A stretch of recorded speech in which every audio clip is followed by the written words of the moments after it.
Ito na nga, ito na nga. Young singer na pumalit kay Eva Darren. Yes. Hinaharas. Diba ito na nga, very controversial talaga din to nangyari sa FAMAS.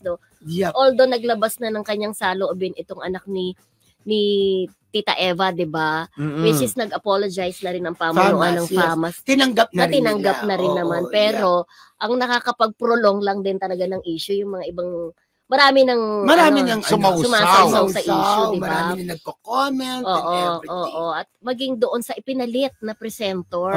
Diba? Kawawa naman siya. Nababas siya. Na wala siyang kamalay-malay na sinabihan lang naman siya na mag-presenter, diba? So si Sheena. Sheena. Lee Palad. So nag-explain siya, Kuya Romel, diba? Na parang hindi naman niya deserve yung ganong bash na sobra-sobra naman kasi parang wala naman siyang kinalaman. Totoo ba na parang hinugot lang siya? Correct. Na talagang hindi naman niya alam na magiging presenter siya. Ang nangyari kasi yan kay Sheena, ayan po yung grand finalist sa Tawag ng Tanghalan sa TikTok para Clock. Bigyan natin sila ng background. Para bigyan ng background sa TikTok Clock. Tsaka sa yung sa Itbulaga Bida, sa Itbulaga na parang singing contest din. So, ang nangyari, kapatid pala siya ng asawa ni Donita Rose. Yung bagong jowa ni kapatid siya. Ang nangyari, isa siya sa performers sa FAMAS. So, yung not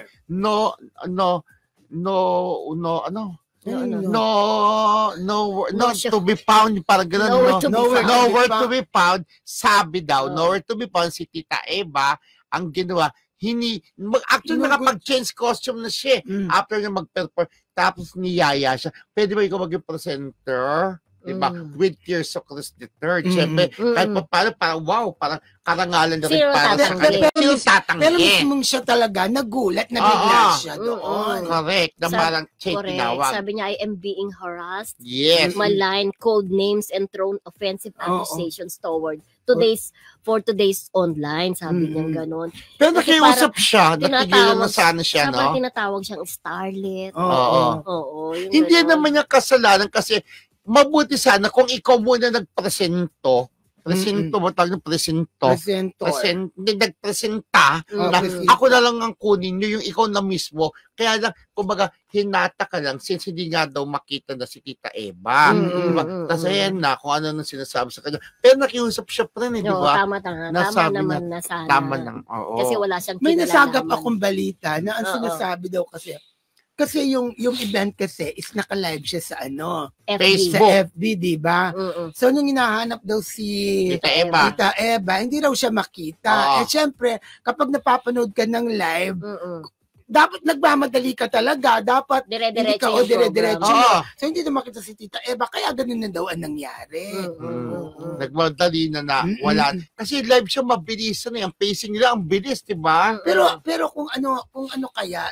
lesson learned na lang, kung ano man ang nangyari. Paano kaya kung inilagay na lang si Tita Eva sa iba, di ba? Sa ibang... Siguro baka hindi nila naisip kaagad yun. Kasi mahirap din magsalita for us. Kasi wala tayo doon Correct. Hindi natin alam yung pangyayari, di ba? Pero ang pinaka-importante sa lahat, maagap ang paghingi ng apology sa pamilya ni Tita Eva. Na tinanggap naman. Which is very, very important. Pero ang sabi nung anak, sabi nila, sana sa susunod daw, hindi na mangyari itong ganito.